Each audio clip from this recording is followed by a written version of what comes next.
அதிகாரிகளும் நாம் பள்ளி நோக்கி வந்து கொண்டிருப்பதால்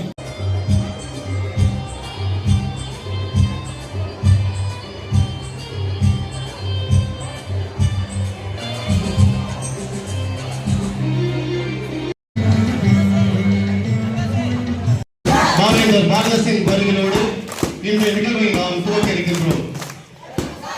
தீரமங்கலம் அரசு ஆண்கள் மேல்நிலைப் பள்ளியில் நடைபெறும் ஸ்டெம் கண்டுபிடிப்பு மற்றும் கற்றல் மையத்தை திறந்து வைப்பதற்காக மாபெரும் அமைச்சர்கள் வந்து கொண்டிருக்கிறார்கள் என்று பாரதியின் வைர வரிகளை சட்டமன்றத்தில் முழங்கி மன்றத்தை அதிர வைத்துக் கொண்டிருக்கும் நம்முடைய மாண்புமிகு தமிழ்நாடு பல்கலைக்கழகத்துறை அமைச்சர் ஐயா திரு அன்பில் நடைபெற்றுக் கொண்டிருக்கிறது.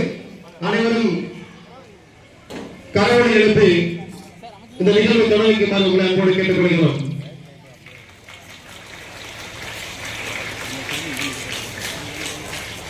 அடுத்தபடியாக மங்கலம் அரசு ஆண்கள் மேல்நிலைப் பள்ளியின் சார்பாக வருக வருகை என அன்போடு வரவேற்கிறோம்.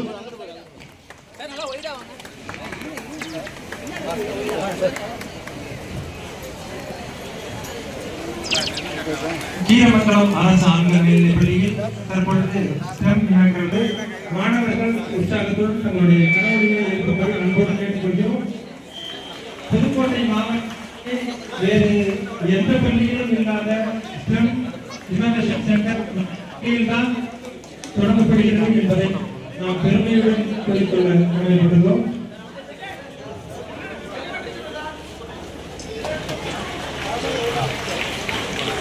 மாண்புமிகு பள்ளிக்கல்வித்துறை அமைச்சர் அவர்கள் முன்னிலையில்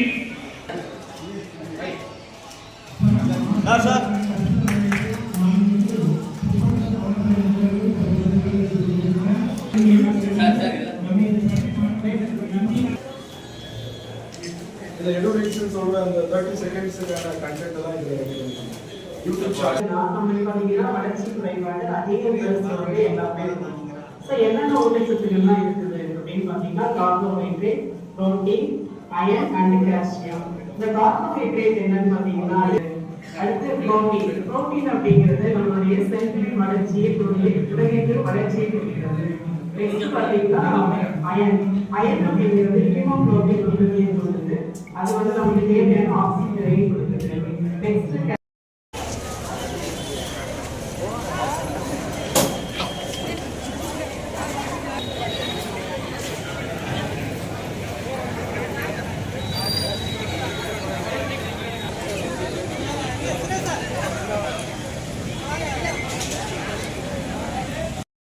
அதிகாரிகளை வேலைக்கு அழைப்பாளர்கள் அன்போடு கேட்டுக்கொள்கிறோம்.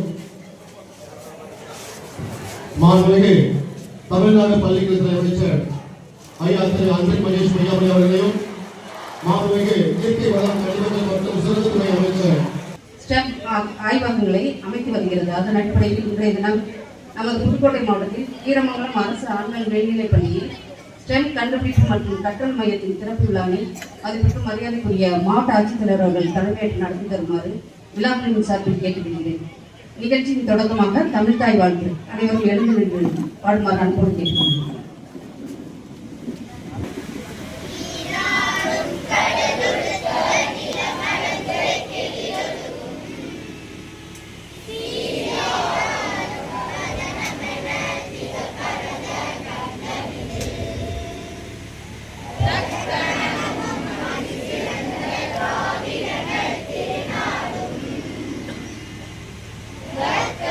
வரலாற்று சிறப்புமிக்க திட்டத்தை அரசு மகளிர் மேல்நிலைப் பள்ளியில் தொடங்கி வைத்த அமைச்சர் பெருமக்கள், இன்றைக்கு புதுக்கோட்டை மாவட்டத்திலேயே முதல் முறையாக வேறு எந்த அரசு பள்ளியிலும் அப்படி என்று சொல்வதை விட வேறு எந்த தனியார் பள்ளியிலும் இல்லாத அளவிற்கு முதல் முறையாக stem innovation and learning centre என்ற ஒன்றை மாண்புமிகு பள்ளிக்கல்வித்துறை அமைச்சர் நம் பள்ளிக்கு தந்து அப்பள்ளியை மாண்புமிகு அமைச்சர் பெருமக்கள் இணைந்து திறந்து வைத்திருப்பது நம் பள்ளிக்கு கிடைத்த ஒரு மிகவும் முக்கியத்துவம் வாய்ந்த நாளாக கருதுகின்றோம்.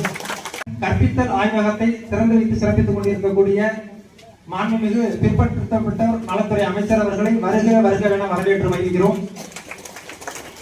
எல்லாவற்றிற்கும் முத்தாய்ப்பாக இந்தியாவில் 84 ஸ்டெம் ஆய்வகங்கள் தான் இது போன்று இருக்கிறது. அது தமிழ்நாட்டில் 34. அந்த 34வது ஆய்வகத்தை புதுக்கோட்டை மாவட்டத்தில் நமது பள்ளிக்கு வழங்கி பள்ளிக்கு பெருமை சேர்த்த இந்த ஒரு நல்ல வாய்ப்பை வழங்கிய மாண்புமிகு பள்ளிக்கல்வித்துறை அமைச்சர் அவர்களை வருக வருக என வரவேற்று வருகிறோம். இந்நிகழ்விற்கு தலைமையேற்று சிறப்பித்துக் கொண்டிருக்கக்கூடிய மதிப்புமிகு மாவட்ட ஆட்சித்தலைவர் அவர்களை பள்ளியின் சார்பாக வருக வருக என வரவேற்று வருகின்றோம். புதுக்கோட்டை மாவட்ட ஆட்சியர் அருணா ஐஏஎஸ் அவர்களே, மாண்புமிகு இயற்கை வளம் கனிமங்கள் மற்றும் சுரங்கத்துறை அமைச்சர் எஸ் ரகுபதி அவர்கள், மாண்புமிகு பிற்படுத்தப்பட்டோர் நலத்துறை அமைச்சர் திரு வி மெய்யநாதன் அவர்களே, இன்று இந்த stem innovation and learning centre Pudukkottai மாவட்டத்தில் திறந்து வைத்து புதுக்கோட்டை மாவட்டத்தை புது ஸ்டெம் கோட்டையாக மாற்றிய மாண்புமிகு பள்ளிக்கல்வித்துறை அமைச்சர் திரு அன்பில் மகேஷ் வீராமணி அவர்கள், முதன்மை கல்வி அலுவலர் திரு சண்முகம் அவர்களே, பேரூராட்சி தலைவர் சிவகுமார் அவர்களே, அருமை நண்பர் அருமை சகோதரர் சிகரம் சதீஷ் அவர்களே, மேலும் education of future LLC Moscow Russian Federation அதனுடைய இந்திய பிரதிநிதிகள் doctor Baskaran Pollu and mister Baranidharan அவர்களே, STEM science technology engineering mathematics 5320 ஆண்டுகள் முன்பு இதை முதலில் இரும்பை கொண்டு இன்ஜினியரிங் செய்த ஒரு நாடு நம் தமிழ்நாடு. அது மட்டுமல்ல, இந்தியாவிலேயே முதல் முறையாக ஸ்டெம் இன்னோவேஷன் லேர்னிங் சென்டர் அதை தமிழ்நாட்டில் திறந்து வைத்ததும் நம் தான். அந்த பெருமை என்றைக்கும் தமிழ்நாட்டிற்கு உண்டு. இந்த ஸ்டெம் இன்னோவேஷன் லேர்னிங் சென்டர் அப்படின்னா என்ன அப்படின்னு பாத்தீங்கன்னா, இது முழுக்க ஆசிரியர்கள், ஆசிரியர் பயிற்றுனர்கள், மாணவர்கள் இவங்க 3 பேருக்குமான ஒரு சென்டர். இந்த சென்டரை பொறுத்த வரைக்கும் ஆசிரியர் பயிற்றுனர்கள் அவங்களுடைய இன்னோவேட்டிவ் டீச்சிங் பிராக்டிசஸ் அதை ஆசிரியர்களுக்கு என்னென்ன மாதிரியான பயிற்சிகள் கொடுக்க முடியுமோ அதை இங்கிருந்து கொடுக்க முடியும். மேலும் இன்டர்நெட் வசதி வாய்ப்போடு இருக்கக்கூடிய இந்த சென்டர்ல இருந்து லைவ் ட்ரைனிங்ஸ் யூடியூப்ல ஸ்ட்ரீம் பண்ணிட்டு ஒரு இடத்துல இருந்து உலகம் முழுக்க பார்க்கக்கூடிய அளவுக்கு இதை பண்ண முடியும் இந்த புதுக்கோட்டை கீரமங்கலத்தில் இருந்து. இரண்டாவது ஆசிரியர்கள் மைக்ரோ இனோவேஷன்ஸ் என்று சொல்லக்கூடிய கிளாஸ் ரூம் டீச்சிங்ல என்ன மாதிரியான யுக்திகளை கையாளலாம், என்ன மாதிரியான தொழில்நுட்பத்தை பயன்படுத்தலாம் என்பதை இங்கு பயிற்சி அளிக்கப்படும். மாணவர்களுக்கு பாத்தீங்க அப்படின்னா இங்க கொடுக்கப்பட்டுள்ள பேசிக் எலக்ட்ரானிக்ஸ்ல இருந்து ரோபோட்டிக்ஸ் ஆகட்டும், ஏஐ கிட்ஸ் ஆகட்டும், ஸ்பேஸ் என்று சொல்லக்கூடிய விண்வெளி கல்வி ஆகட்டும் அனைத்தும் அவர்களுக்கு இங்கு கிடைக்கும். இது மட்டும் இல்லாம மாணவர்கள் பள்ளி பருவத்தை முடித்து அவர்கள் வெளியே செல்லும் பொழுது அவர்கள் அடைந்திருக்க வேண்டிய திறன்கள் சில விஷயங்கள் இருக்கு. அதை 21ஆம் நூற்றாண்டு திறன்கள் என்று சொல்வோம், 21st century skills. அது சிலவற்றை மட்டும் நான் உங்களுக்கு சொல்லிடுறேன். கிரியேட்டிவிட்டி, கொலாபரேஷன், கரேஜ், கான்பிடன்ஸ், இந்த 4C ரொம்ப முக்கியம். கரேஜ் எப்போ வரும்? கான்பிடன்ஸ் இருந்தா தான் வரும். கான்பிடன்ஸ் எப்போ வரும்? கண்டென்ட் நாலேஜ்ல ஸ்ட்ராங்கா இருந்தா மட்டும்தான் வரும். அதனால நம்ம கண்டென்ட் என்று சொல்லக்கூடிய இந்த கிளாஸ் ரூம் டெக்ஸ்ட், விஷயங்களை நன்கு கற்றறிய வேண்டும்.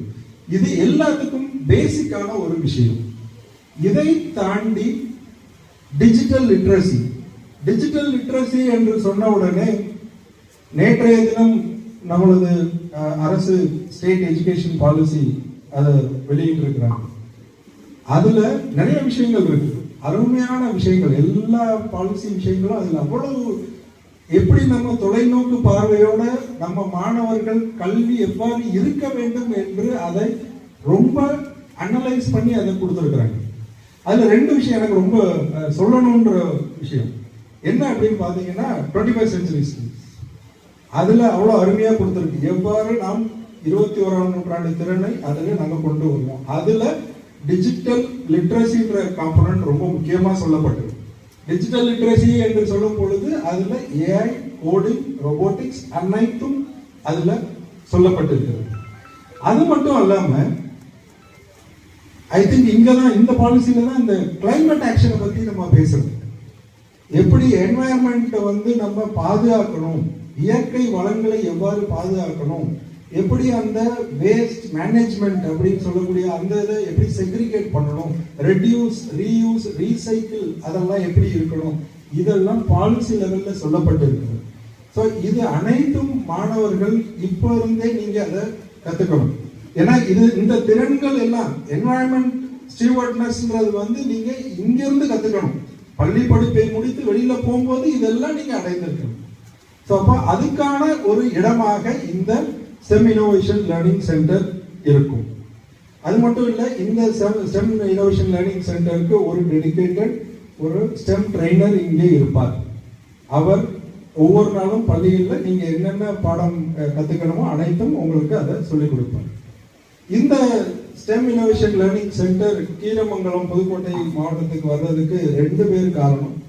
ஒன்று நம்மளுடைய அருமை நண்பர் சேரம் சதீஷ் அவர்கள், இன்னொன்று நம்ம பள்ளிக்கல்வித்துறை அமைச்சர் அவர்கள்.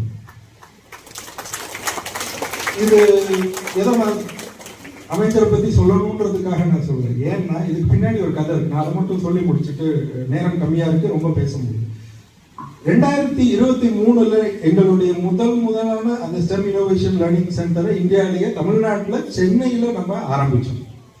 ஸோ அன்னைக்கு நாங்க இதை திறந்து வைக்கிறதுக்காக அமைச்சர் அவர்களை போய் பார்க்கும் பொழுது அவருக்கு துறை சார்ந்த இன்னொரு ஆய்வு கூட்டம் இருந்தது, அவரால் கலந்துக்க முடியலை.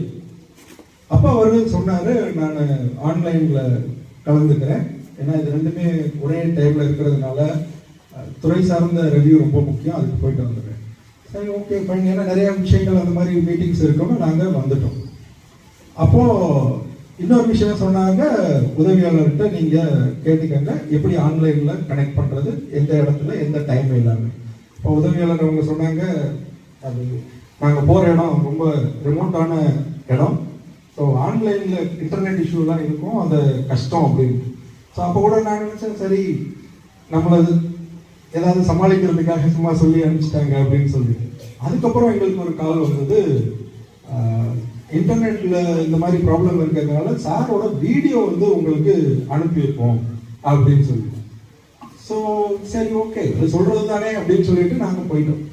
கரெக்டா விழா ஆரம்பிக்கிறதுக்கு முன்னாடி அமைச்சர் அவர்கள் 20 நிமிடங்கள் அந்த STEM Innovation Learning Center பத்தி பேசி ஒரு வீடியோ அனுப்பிச்சிருந்தாங்க எங்களுக்கு.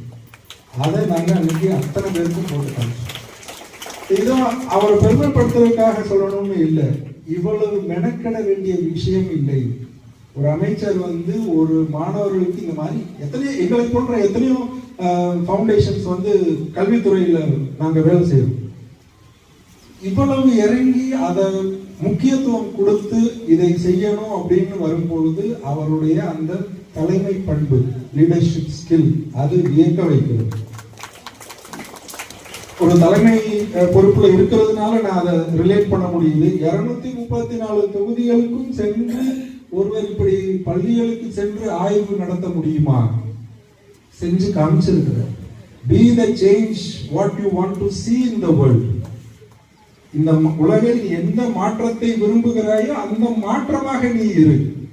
அது நம்முடைய பள்ளிக்கல்வித்துறை அமைச்சர் அவர்கள். ஸோ அவர்கிட்ட இருந்து நிறைய விஷயங்கள் கற்றுக்கிட்டோம். அது மட்டும் இல்லை, இன்னொரு விஷயம், நம்ம திருவள்ளுவர் சிலைக்கு விவேகானந்தர் பாறையிலிருந்து பாலம் அமைக்கப்பட்ட போது அந்த திருக்குறளை மாணவர்களிடமும் இளைய சமுதாயத்துக்கும் எப்படி எடுத்துட்டு போகணும் அப்படின்ற ஒரு குறிக்கோள் அன்னைக்கு ஆரம்பிச்ச ஒரு விஷயம். இன்னைக்கு வரைக்கும் ஒவ்வொரு கூட்டங்களிலும் அவர் ஆரம்பிப்பதே அந்த திருக்குறளை சொல்லி. இதை எப்படி அவரால் கடைபிடிக்க முடிகிறது? ஸோ அஸ் அ லீடர் நான் அதை செஞ்சாதான் அவங்களுக்கு அது புரியும் இல்லையா? ஸோ அந்த லீடர்ஷிப் டெமான்ஸ்ட்ரேஷன் ஸ்கில் எங்களுக்கு வியக்க வைக்கிறது. இவரை பாராட்டுறதுக்கு எப்படி பாராட்டுறது தெரியல, திருவள்ளுவர்கிட்டே கேட்டுருவோம் அப்படின்ட்டு திருவள்ளுவர்கிட்ட கேட்டேன். திருவள்ளுவர் எனக்கு கொடுத்த ஒரே ஒரு குறள் அமைச்சரை பற்றி, அன்பிலார் இவர் நமக்குரிய, அவர் துணை பண்பில் என்றும் உயர்நிலை. இதை சொல்லி இந்த வாய்ப்புக்கு எங்களுக்கு அளித்ததற்கு மிக நன்றி. தேங்க்யூ. உள்ள போனோம். உள்ள போகும் பொழுது ஒரு கொஞ்சம் மாணவர்கள் இருந்தாங்க. ஒவ்வொரு பேரா நின்றுட்டு இருந்தாங்க. ஒருத்தர் 9th படிச்சிருந்தாங்க, ஒருத்தர் 10th படிச்சாங்க, ஒருத்தர் 11th படிச்சாங்க. அவர்கள் அனைவரும் எல்லாரும் ஒரு மாடல்ஸ் வச்சிருந்தாங்க. அந்த மாடல்ஸ் எல்லாம் செஞ்சிருப்பாங்க. நம்ம வீட்டில் உபயோகம் பண்ணுற ஒரு அட்டை, ஒரு சின்ன வயர், ஒரு சின்ன எல்இடி பல்ப்ஸ், இந்த மாதிரி சின்ன சின்ன விஷயங்கள் எது நம்ம வேஸ்ட்டுக்கு தூக்கி போடணும் அந்த மாதிரி விஷயங்கள் இருக்கும். அது மட்டும் இல்லாமல் ஒரு நம்மளோட பிளாஸ்டிக் பாட்டில் இருக்கு இல்லையா, அந்த பாட்டிலில் ஒரு ராக்கெட் மாடல், இது எல்லாமே நான் உள்ள பார்த்தேன். இதுல என்ன சொல்லுது அப்படின்னா, நம்மளோட குழந்தைகள் நம்ம எல்லாருமே எப்படி படிப்போம்னா, புக்ல படிக்கும் போது மனசுக்குள்ள வந்து அது ஒரு இமேஜினேஷன் இருக்கும். இது இப்படி இருக்குமோ, அது அப்படி இருக்குமோ அப்படின்னு ஒரு எண்ணம் நம்ம கருத்துல ஒரு மனசுல உருவப்படுத்தி வச்சிருப்போம். இது எல்லாமே மனசுல டக்குன்னு மறந்து போகக்கூடிய வாய்ப்புகளும் இருக்கும். ஆனா எப்ப மனசுல பதியும்னா, நீங்க எல்லாருமே அந்த பர்டிகுலர் விஷயத்த செஞ்சு பார்த்தீங்க அப்படின்னா, கண்ணால பார்த்தீங்கன்னா, தொட்டு பார்த்தீங்கன்னா, இது எல்லாமே கண்டிப்பா உங்களால முடியும். அது எல்லாமே உங்க மனசுல போகாது. அது மட்டும் இல்லாம உங்களுக்கு நிறைய இன்னோவேஷன் வரும். அது பார்க்கும்போது நல்ல ஐடியாஸ் வரும். இது கிரியேட்டிவிட்டி அதிகமா பண்ணும். இதெல்லாம் ஊக்குவிக்கிறதுக்காக நான் வந்திருக்கிற ஒரு திட்டம் தான் STEM. நம்ம தலைவர் சொன்னாரு STEM ஓட ஃபுல் ஃபார்ம் என்ன அப்படின்னா, சயின்ஸ், டெக்னாலஜி, இன்ஜினியரிங் அண்ட் மேத்ஸ்னு சொன்னாரு. பொதுவா நம்ம எல்லாமே சயின்ஸ் கூட பிடிச்சிரும், ஆனா அந்த மேத்ஸ் பிடிக்காம போயிடும். இந்த மேத்ஸ்னா ஒரு அலர்ஜி இருக்கும். ஐயோ மேத்ஸா அப்படின்னு நினைக்கிறேன். அது நானும் ஒரு ஆளு தான். அதையும் தாண்டி இந்த ஒரு விஷயம் வரும்பொழுது நம்ம மேத்ஸையும் எப்படி நம்மளோட லைஃப்ல அன்றாடம் பயன்படுத்த போறோம், இன்ஜினியரிங் எப்படி பயன்படுத்த போறோம், டெக்னாலஜி எப்படி பயன்படுத்த போறோம் அப்படின்னு ப்ராக்டிக்கலா பார்க்கும்போது குழந்தைகள் கண்டிப்பா இதன் மூலமா நல்லா பயன்பெறலாம். அது மட்டும் இல்லாம உங்களோட மனசுல இருக்க ஐடியாஸ்க்கு இப்போ வடிவம் கொடுத்து நம்ம இப்ப நான் பார்த்தது என்ன அப்படின்னா, ஒரு வாய்ஸ் மாதிரில ஒரு லிஃப்ட் எப்படி மேல வரும் அப்படின்னு ஒரு குழந்தை பண்ணியிருந்தாங்க. இன்னொரு குழந்தை இந்த அமைச்சர் அவர்கள் ஒரு பேரை மிஸ் பண்ணிட்டாங்க. ரொம்ப வருத்தத்தோடு இருந்தாங்க அந்த குழந்தைகள்.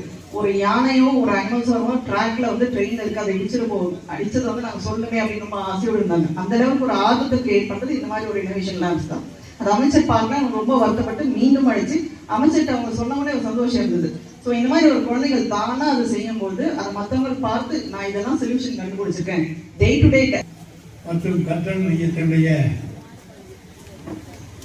திறந்து வைத்து புதுக்கோட்டை மாவட்ட மக்களுக்கு கீரமங்கலம் அரசு மேல்நிலைப்பள்ளி மூலமாக நமக்கு வழங்கி இருக்கின்ற பள்ளி கல்வியிலே ஒரு சாதனை புரிந்து கொண்டிருக்கிற ஒரு சாதனையாளராக மாண்புமிகு தமிழ்நாடு முதலமைச்சர் அவர்களாலும் துணை முதலமைச்சர் அவர்களாலும் எடுத்த காரியம் அனைத்திலும் பாராட்டுகளை பெற்றுக் கொண்டிருக்கின்ற நம்முடைய மாண்புமிகு பள்ளி கல்வித்துறையினுடைய அமைச்சர், இந்த விழா நிகழ்ச்சியினுடைய நாயகர் அன்புக்குரிய அன்பின் மகேஷ் பொய்யாமொழி அவர்களே, அன்புக்குரிய பிற்பட்டோர் நலத்துறையினுடைய அமைச்சரும் இந்த தொகுதியினுடைய சட்டமன்ற உறுப்பினரும் கீரமங்கலத்தில் இருக்கக்கூடிய நம்முடைய அரசு செய்திகளை கொண்டு செல்லக்கூடிய ஆற்றல் மிகுந்த ஆய்வாளர்கள், அறிவாளர்கள் நிறைந்த பகுதி, அரசியல்வாதிகள் அனைத்து கட்சிகளிலும் உள்ள பகுதி நம்முடைய கீரமங்கலம் பகுதி. கீரமங்கலம் அரசு ஆண்கள் மேல்நிலைப் பள்ளியில் நடைபெறுகின்ற ஸ்டெம் கண்டுபிடிப்பு மற்றும் கற்றல் மைய திறப்பு விழாவுக்கு வருகை தந்து தலைமையேற்று நடத்தி கொண்டிருக்கின்ற புதுக்கோட்டை மாவட்டத்தை வளர்ச்சி பாதைக்கு அழைத்து சென்று கொண்டிருக்கின்ற நமது புதுக்கோட்டை மாவட்ட ஆட்சித்தலைவர் திருமதி அருணா IAS அவர்களே, கீரமங்கலம் அரசு ஆண்கள் மேல்நிலைப் பள்ளியில் வரலாற்று சிறப்பு வாய்ந்த இந்த உயரிய தொழில்நுட்பம் சயின்ஸ், டெக்னாலஜி, இன்ஜினியரிங், மேத்தமெட்டிக்ஸ் என்ற இந்த லேப் இந்தியா முழுவதும் 84 இடங்களில் இருக்கிறது. தமிழ்நாட்டிலே 34 இடங்களில் இருக்கின்ற அடிப்படையில் புதுக்கோட்டை மாவட்டத்தில் முன்னுரிமை கொடுத்து நமது கீரமங்கலம் பகுதிக்கு அந்த லேபினை தந்து இந்த பகுதியிலிருந்து பல்வேறு விஞ்ஞானிகள் உருவாக வேண்டும் என்ற அடிப்படையில் இந்த லேபினை திறந்து வைத்து விழாப்பேருரை ஆட்சி வருகை தந்திருக்கின்ற மாண்புமிகு தமிழ்நாடு பள்ளிக்கல்வித்துறை அமைச்சர் அண்ணன் அன்பில் மகேஷ் பொய்யாமொழி அவர்களும், உரையாற்றி விழாப்பேருரை ஆட்சி சென்றிருக்கின்ற நமது மாண்புமிகு தமிழ்நாடு இயற்கை வளங்கள் துறை அமைச்சர், நமது மண்ணின் மைந்தர், மனிதநேய மாண்பாளர் மாண்புமிகு அண்ணன் எஸ் ரகுபதி PSPL அவர்கள் இந்த ஆய்வகம் அமைவதற்கு காரணமாக இந்த லேபினை தந்து ஓராண்டுகளுக்கு முன்பாக மகாபலிபுரம் பகுதியிலே கடற்கரை ஓரமாக ஒரு இன்ஜினியரிங் மாணவன் உருவாக்கி தந்த ரீயூசபிள் சேட்டலைட் CSR நிதியிலிருந்து தயாரிக்கப்பட்ட அந்த சேட்டலைட்டை ஏவுவதற்காக ஒரு மிகப்பெரிய விழா நடத்தப்பட்டது. அந்த விழாவில் நானும் நமது விஞ்ஞானி மயில்சாமி அண்ணாதுரையும் கலந்து கொண்டு அந்த பொறியாளர் தயாரித்த அந்த ஏவுகணையை வெற்றிகரமாக ஏவி அந்த வெற்றி பெற்றது. அந்த விழாவில் நமது இந்த ப்ராஜெக்ட் டைரக்டர் டாக்டர் பாஸ்கரன் அவர்கள் கலந்து கொண்டார்கள். அதே மாதிரி அவருடைய சகோதரியும் கூட அகத்தியார் தமிழ் சங்கத்துடைய தலைவராக வந்து என்னை சந்தித்திருக்கிறார்கள். தமிழ் மீதும் தமிழ்நாட்டு மீதும் பற்று கொண்ட காரணத்தினால் 84 லேபுகள் தமிழ்நாட்டுக்கு 34 அந்த ஆய்வகங்களை தந்ததற்காக உங்கள் சார்பாக இந்த நன்றியை பாராட்டுகளை நான் தெரிவித்துக் கொள்கிறேன்.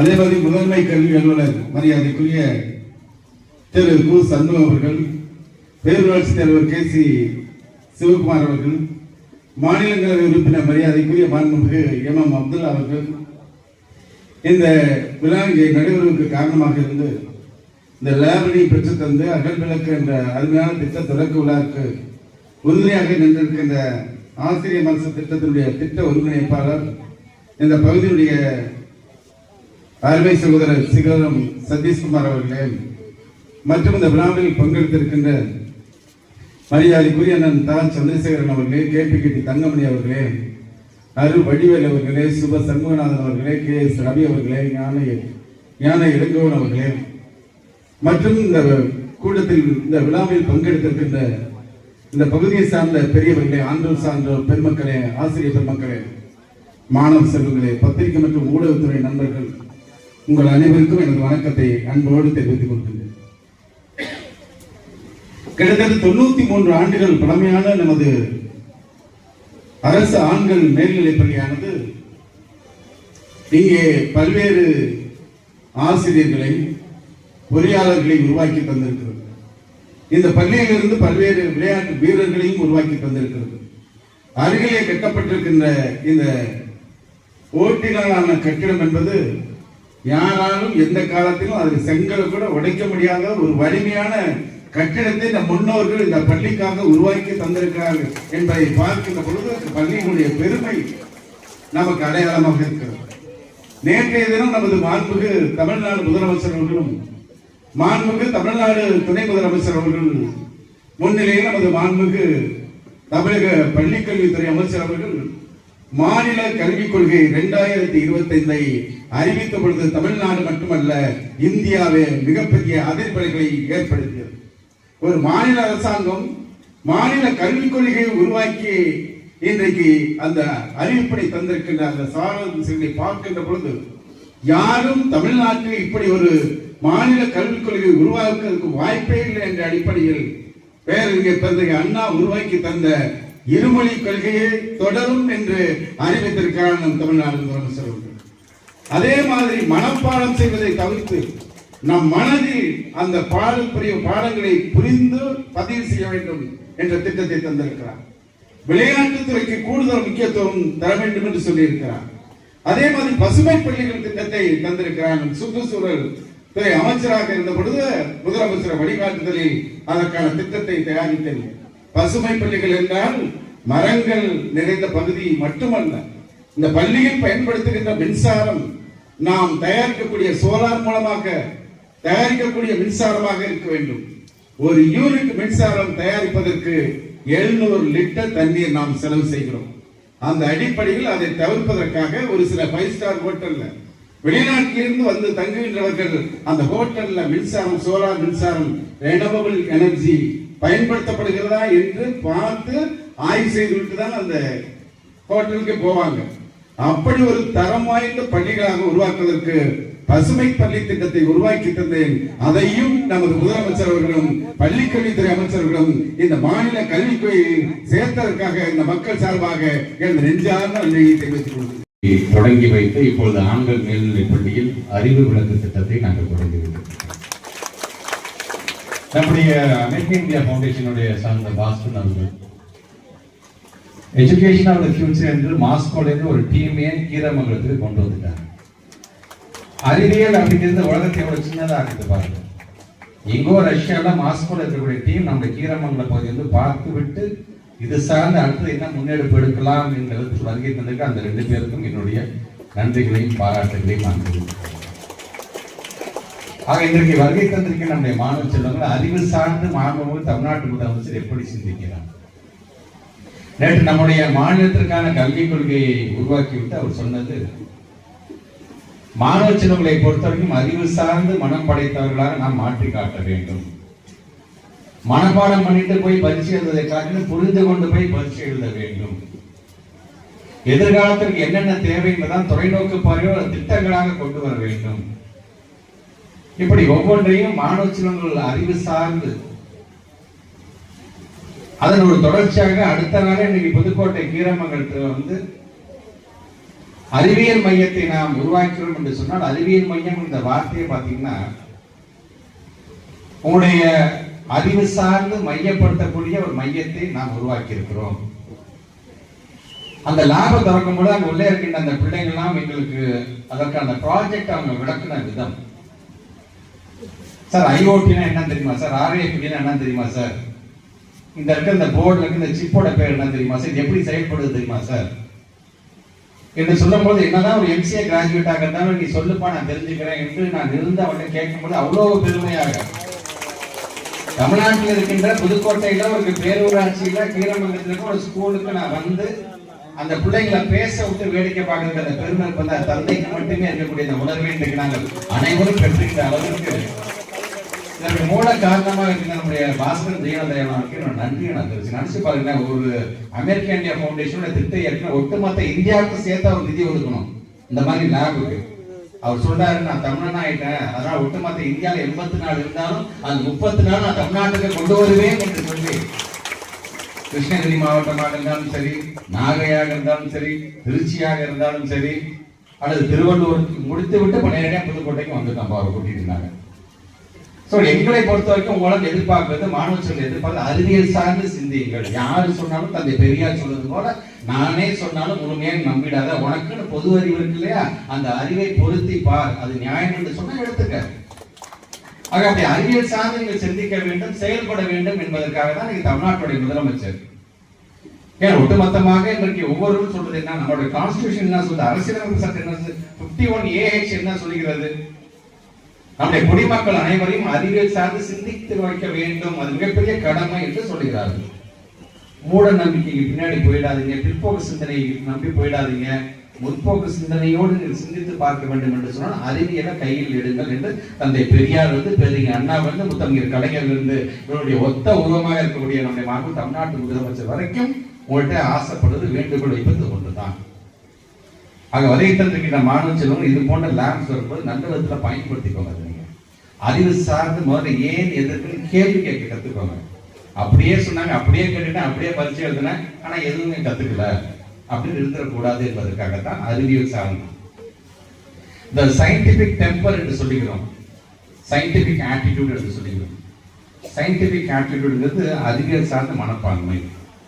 சயின்டிபிக் டெம்பர் வந்து அறிவியல் சார்ந்த உணர்வுகள், இது இரண்டுமே மேம்படும். இந்த மாதிரி லேப்ல போய் அங்க இருக்கிற டீச்சர்ஸ் நீங்க கேள்வி கேட்கும் பொழுது பெரிய பெரிய பேராகிராஃபா இருக்கும். இதெல்லாம் படிச்சு அப்படி கஷ்டப்பட்டு மனப்பாடம் பண்ணி எழுதினாதான்ப்பா எனக்கு மார்க், அப்படிலாம் கிடையாது இன்னைக்கு இருக்கிற காலம். சார் ஒரு பக்கமா எழுதுறத நாளே என்னால சொல்ல முடியும் சார். அதோட கான்செப்ட் என்ன, கான்செப்டை தெரிந்து கொள்ள வேண்டிய காலத்துக்கு நம்ம இன்னைக்கு வந்துட்டோம் நாம. ஆக அந்த விதத்தில் நீங்க வருகை தந்திருக்கின்ற மாணவர்கள் லேபை நல்லபடியா பயன்படுத்துங்க. அகாடமிக் ஸ்டடிஸ் படிக்கும்பொழுது இது போன்ற பிராக்டிகல் நாலேஜ் வந்துருச்சு அப்படின்னா படிக்கக்கூடிய தியரட்டிக்கலா படிக்கும்போது நீங்க அப்ளை பண்ண ஆரம்பிச்சிருக்கீங்க. எக்ஸாம் எழுதும்போது உங்களை அறியாம இப்படி கேள்வி கேட்டேன், எனக்கு டீச்சர் இப்படி இந்த பொருளை வச்சு எனக்கு விளக்கம் சொன்னாங்க அப்படின்னு கடற்கடை நீங்களே எழுத ஆரம்பிச்சிருக்கீங்க. உங்களுக்கு ஸ்ட்ரெஸ்ஸும் கம்மியாது. ஆக அப்படி இன்றைக்கு கீரமங்கலத்துல புதுக்கோட்டை மாவட்டத்துல இந்த ஒரு நல்ல ஒரு ஸ்டெம் லேப் நாங்கள் தொடங்கி வச்சிருக்கிறோம். அப்படியே எங்களுக்கு பெருமையாக இருக்கின்றது. உலகம் முழுவதும் 12ஆம் வகுப்பு முடிச்சிருக்கிறோம். உலகம் முழுவதும் பிள்ளைங்க போங்க. நீங்க broader vision, big think, big have the dream big. பெருசா கனவு பாருங்க. அப்துல் கலாம் ஐயா சொன்னது போல. அதனால நீ பேச எல்லா மனுஷர்களும் பாருங்க. ஏன் கீரமங்கலத்திலேருந்து ஒரு அப்துல் கலாம் வர முடியாதா, கீரமங்கலத்திலிருந்து ஒரு நாராயணன் டைரக்டர் வர முடியாதா என்று ஏன் இயங்குகிறோம் நாங்கள்? கீரமங்கலத்துக்கான பெயரை காப்பாற்றுகிறது. கீரமங்கலத்துக்கு மட்டும் பேர் வந்துடாது, புதுக்கோட்டை மாவட்டத்துக்கு மட்டும் பேர் வந்துடாது, ஒட்டுமொத்த தமிழ்நாட்டுக்குமே ஒரு நல்ல பெயரை பெற்று தரக்கூடிய மிகப்பெரிய பொறுப்பு மாணவ செல்வங்கள் உங்கள் கையில் தான் இருக்கு. இந்த அறிவியல் சார்ந்து சிந்தியுங்கள் என்பதற்காகத்தான் இது போன்ற நிகழ்வுலாம் நாங்கள் கலந்துக்கிறோம். இங்க சொன்ன நம்முடைய அன்பு சகோதரர் பாஸ்கரன் தேனதயாளன் சொன்னது போலதான் எனக்கே மறந்துருச்சு. அவர் ஃபர்ஸ்ட் நான் கூப்பிடும் போது எனக்கு என்னால வர முடியல. பட் இருந்தாலும் நம்முடைய பிள்ளைகளுக்காக தான் நமக்கு இவ்வளவு பெரிய முன்னெடுப்பு எடுக்கிறாங்க. ஏன் நம்மளால முடிந்ததற்கு ஒரு காணொலி 20 நிமிஷம் பேசி ஒரு காணொலி கொடுக்க முடியாதா என்று நான் ஆரம்பித்தது. அந்த கமிட்மெண்ட், அந்த என்கேஜ்மெண்ட் அந்த ப்ரோக்ராமோட இருந்ததின் விளைவு இன்னைக்கு எங்க கொண்டு வந்து விட்டுருப்பாங்க. ஏறத்தாலும் எனக்கே தெரியாம 34 விதமான லேப்ஸ் நம்ம தமிழ்நாட்டுக்கு நம்ம கொண்டு வந்திருக்க அளவுக்கு அவருக்கு என்னுடைய செயல்பாடு ஊக்கத்தை தந்திருக்குது என்று சொன்னால் அந்த செயல்பாடுகளுக்கு யாரு கற்றுத்தரா? என்னுடைய அரசியல் ஆசானாக இருக்கின்ற ஒட்டுமொத்த தமிழ்நாட்டுடைய தலைமை ஆசிரியராக இருக்கக்கூடிய மாண்பு தமிழ்நாட்டுடைய முதலமைச்சர். ஒரு பொறுப்பு ஒருத்தர்கிட்ட வழங்கிட்டானா அவன் எப்படி அவன் செய்வான்? இதனால் இவன் முடிக்கும் என்றாய்ந்து அதனை அவன் கண் விடல் என்கின்ற அந்த அடிப்படையாக தான் இன்றைக்கு இருக்கிற நான் ரகுபதி அவர்களாக இருந்தாலும் நான் மெய்யநாதன் அவர்களாக இருந்தாலும் சரி, இதை அவங்களால செய்ய முடியும் நம்பி கொடுத்துடணும். அதன் பிறகு நம்ம தமிழ்நாட்டில் நம்ம மீது இருக்கிற நம்பிக்கை, சரி இவன் நம்பி நம்ம பிள்ளைங்களை ஒப்படைச்சோம், நல்லா பார்த்துக்குவோம். அரசு பள்ளி, அரசு உதவி பெறுகின்ற பள்ளி மட்டும் இல்ல, அது மெட்ரிகுலேஷனாக இருந்தாலும் சரி, அது சிபிஎஸ்சியா இருந்தாலும், ஐசிஎஸ்சி இருந்தாலும், ஐபிஆ இருந்தாலும், ஐசிஎஸ்சி இருந்தாலும், ஏறத்தாழ நம்முடைய தமிழ்நாட்டில் ஒட்டுமொத்தமாக 1,29,00,000 பிள்ளைங்க படிக்கிறாங்க. மக்கள் தொகையில் 6வது யார் இருந்தாலும் இவருடைய மாணவ செல்வம் தான் இருப்பான் அந்த ஊர்ல. ஆக அப்படிப்பட்ட மாணவ செல்வம் அனைத்து பிள்ளைகளுடைய எதிர்காலமும் நாங்கள் சார்ந்துதான் இன்னைக்கு ஒவ்வொரு முடிவையும் நாங்கள் எடுத்துக் கொண்டிருக்கின்றோம். அதனால தமிழ்நாட்டுக்கு அந்த பகுத்தறிவு நாங்கள் சொல்றோம்ல, அந்த பகுத்தறிவோட அறிவியல் சார்ந்த சமுதாயத்தை உருவாக்கிட்டா போதுங்க. இன்னைக்கு நாங்கள் சொல்லித்தந்து இன்னைக்கு ஒரு பையன் படிச்சுட்டு ஒரு ஐஐஎம்ல ஜாயின் பண்ணிட்டாருன்னு வச்சுக்கோங்க. மிக ஏழ்மையான குடும்பத்திலே அந்த பையன் அப்படியே சேர்ந்து நான் படிச்சுட்டான். அரசாங்கம் கொண்டு வருகின்ற திட்டம், தமிழ்நாட்டு முதலமைச்சர் கொண்டு வருகின்ற திட்டம், அந்த பையன் போய் அதை சேர்த்து அந்த இன்ஸ்டிடியூஷன் அப்படின்னா நினைச்சு பாருங்க. அந்த பையன் குடும்பம் இந்த ஜெனரேஷன் மட்டும் நல்லா இருக்கும் போது ஒட்டுமொத்தமா 7 தலைமுறையும் அந்த பையனை பின்தொடர்ந்து அந்த ஒட்டுமொத்த குடும்பத்தை வளர்ச்சியை நோக்கி போயிட்டே இருக்கும். நம்மை பொறுத்தவரைக்கும் தமிழ்நாட்டு முதலமைச்சர் அடிக்கடி எங்களுக்கெல்லாம் பறைசாற்றுவது கல்வி நம் ஆயுதம், நாங்கள் சார்ந்திருக்கின்ற கடவுள் தான் கேடையும் என்று எப்போதுமே சொல்றாரு. பார்த்தீங்களா, அது உங்களுக்காக. ஆக என்னை பொறுத்தவரைக்கும் வருகை தந்திருக்கின்ற மாணவ செல்வங்கள் நம்ம பெற்றவங்க எவ்வளவு கஷ்டப்பட்டு படிக்க வைக்கிறாங்க, நம்மள கஷ்டத்தை கூட நம்மள்ட்ட சொல்லாம. அப்படிப்பட்ட பிள்ளைங்க நம்முடைய அப்பா அம்மாவை உயர்த்தி பிடிக்க வேண்டும் என்று சொன்னால், பெருமைப்படுத்த வேண்டும் என்று சொன்னால் அறிவில் காட்டுங்கள், பரிசைகள் காட்டுங்கள், தனி திறமைகள் காட்டுங்கள். பெற்றவங்களை பொறுத்த வரைக்கும் பிள்ளைங்களை என்னைக்குமே மற்ற பிள்ளைங்க கம்பேர் பண்ணி பார்க்காதீங்க. நம்ம பிள்ளைங்க இருக்கக்கூடிய திறமை என்ன என்பதை கண்டறிய வேண்டியது ஒவ்வொரு பெற்றவங்களுடைய கடமை. பெற்றவங்களுக்கு மட்டுமல்ல, அது ஒரு கூட்டு பொறுப்பாக நம்ம பெற்றவங்களும் ஆசிரியர் பெருமகளே, உனக்கு இது ஸ்ட்ராங்கா இருக்கடா, இதுல கொஞ்சம் வீக்கா இருக்க பரவாயில்ல, நீ ஸ்ட்ராங்கா இருக்க, நல்லா வாட, நான் பார்த்துக்கிறேன் அப்படின்னு சொல்லக்கூடிய டீச்சர்ஸ் நம்ம பெற்றிருக்கின்றோம். ஆக வருகை தந்திருக்கிற மாணவ செல்வங்கள் பொறுப்பை உணர்ந்து எந்த டிஸ்ட்ராக்ஷன், இந்த வயசுக்கு டிஸ்ட்ராக்ஷன் இருக்கதான் செய்யும். நீங்க என்னதான் பேசிட்டு போனாலும் வீட்டுக்கு போனாலும் டிவி பார்க்க தான் தோணும். நமக்கு எதெல்லாம் நாடக்கூடாது அந்த நாட்டை அதை நோக்கி தான் போகும். அதனால் அதை மாற்றி காட்ட வேண்டிய டிசிப்ளின், செல்ஃப் டிசிப்ளின் ரொம்ப ரொம்ப அவசியம். திருப்பி சொல்றாங்க, இது தனிப்பட்ட அவங்க ஒருத்தர் மட்டும் இல்ல, ஒட்டுமொத்த குடும்பம் சார்ந்ததாக சொல்றாங்க. ஒட்டுமொத்த குடும்பமும் உங்களை நம்பி இருக்கிறது. என் பிள்ளை நல்லா வருவான்ப்பா, என் பிள்ளை என்னை காப்பாற்றுவான் அப்படின்னு உங்களை நம்பி இருக்கின்றது. ஆக அந்த பொறுப்பை வந்து நீங்க ஒவ்வொரு படிக்கணும். அதனாலதான் தமிழ்நாட்டுடைய முதலமைச்சர் அடிக்கடி சொல்றது போல இந்த வயசு என்பது படிப்புக்கான வயசு. படியுங்கள் படியுங்கள் படியுங்கள், படிப்புக்கு தடையாக எது வந்தாலும் நான் பார்த்துக் கொள்கிறேன் என்ற முதலமைச்சர் நான் பெற்றிருக்கேன் என்று சொல்லும் பொழுது அரசாங்கம் பல திட்டங்களை கொடுக்கும். திட்டங்கள் பெயரால நம்ம தமிழ்நாட்டு கொஞ்சம் அங்கங்க கை கொடுத்துட்டே இருப்பாரு, கையை பிடிச்சி மேடம் வந்துருக்கு எப்படியாச்சும். ஆக இங்க வருகை தந்திருக்கிற மாணவர்கள் நம்முடைய ஆசிரியர் பெருமக்கள் சொல்லக்கூடிய அறிவுரை முழுமையாக ஏற்றுக்கொண்டு நல்ல பிள்ளையா வாங்க. அந்த டிசிப்ளின் நான் சொன்னேன் பாத்தீங்களா, 100 10 பேர் வேண்டாம், 100 10 பேரும் ஒரு இன்டர்வியூக்கு போனான்னா உங்களோட கான்டாக்ட் எப்படின்னு தான் பார்க்க போறான். ஆக அந்த டிசிப்ளின் மிக மிக அவசியம். பள்ளிக்கூடத்தை விட்டு பாடத்தெல்லாம் முடிச்சுட்டு 12th முடிச்சுட்டு நீங்க வெளியில போகும்பொழுது எவ்வளவு மார்க் வாங்கிட்டு போனா தெரியுமா அந்த பையன் என்று சொல்றதை காட்டுற எவ்வளவு நல்ல பேர் எடுத்துட்டு போறான் மாதிரி அந்த பையன், அப்படி நல்ல பேரை வாங்கக்கூடிய பிள்ளைகளாக ஒவ்வொரு இருந்திட வேண்டும். ஏதோ ஒரு காலகட்டத்தில் 20 வருஷத்துக்கு பிறகு நான் இந்த பக்கம் நானாக இருந்தாலும் சரி, நம்ம மையநாதன் அவர்களாக இருந்தாலும் சரி, இந்த பக்கம் போகும்போது இந்த ஊர்ல இருந்து யாராச்சும் ஒரு பையன் வந்து நீங்க ஒரு நாள் கீரமங்கலத்துல வந்து பேசுனீங்க சார், பேசிட்டு இப்ப நான் எங்க தெரியுமா சார் இருக்கேன், நான் அமெரிக்காவில் வேலை பார்த்துட்டு இருக்கேன், நானு நீங்க மலேசியாவில் நான் வேலை பார்த்துட்டு இருக்கேன், இன்னைக்கு இவ்வளவு பெரிய இன்ஸ்டிடியூஷன் நான் ப்ரொஃபஸரா இருக்கிறேன் சார் நீங்க சொல்லும் பொழுது அதை விட பெருமை இங்க ஒரு தமிழ்நாடு என்ன வந்து விட போகிறது.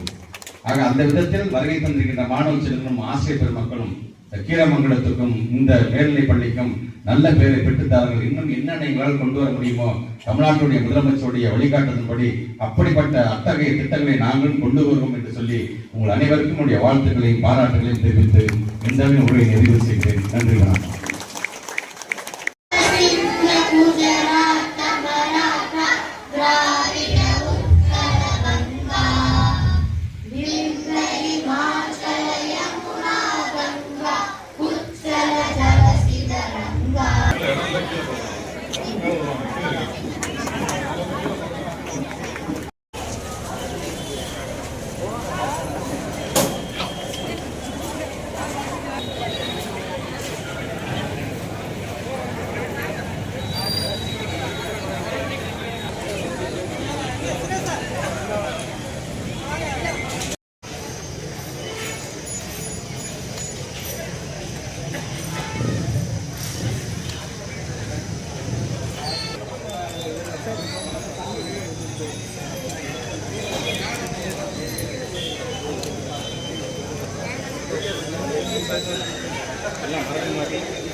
சரி.